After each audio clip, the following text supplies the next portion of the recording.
Hi.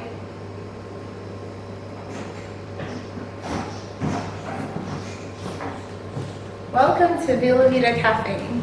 So we've been here since June, and I'd like to show you around. This is our main room, which doubles as a cafe and a bar.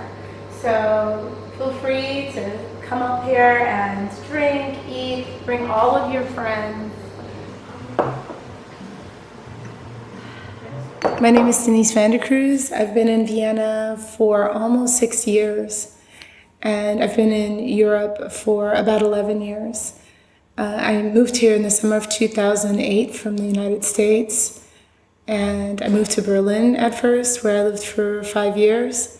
What I loved about Berlin was the queer culture that was just everywhere and the culture that existed for artists.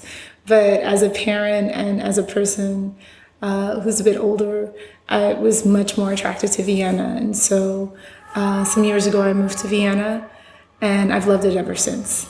This place is actually open to the public. It's like any other cafe, but it specifically has a focus with providing a safer space for queer people within Vienna. At the time that we opened in June 1st, the place had been closed for almost a year. It's been closed since basically the beginning of the summer of 2018, and would only open sporadically, but it really hasn't been maintained since that time. So there was a tremendous amount of work that had to be done. What I will say about the house that I've noticed in my short tenure here is that it really offers a tremendous amount of hope and inspiration for people from all around the world. As you know, Europride was just here in Vienna, so people from everywhere came here to celebrate Pride.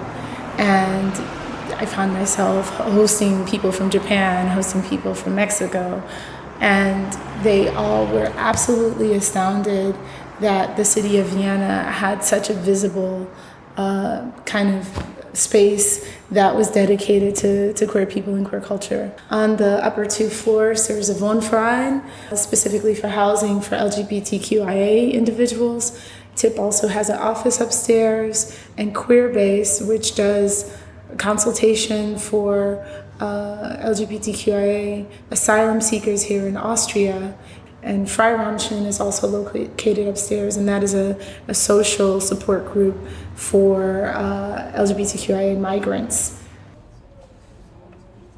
When I was in the US, I opened up 2 cafes in North Carolina, and so it's always been a passion of mine. It's been something that I love to do. I love hosting people. I love creating beautiful spaces and spaces where people feel free to come together and just be. So yeah, I always feel like joy is like an essential part of any social movement, and joy is so often not considered as part of something that is essential.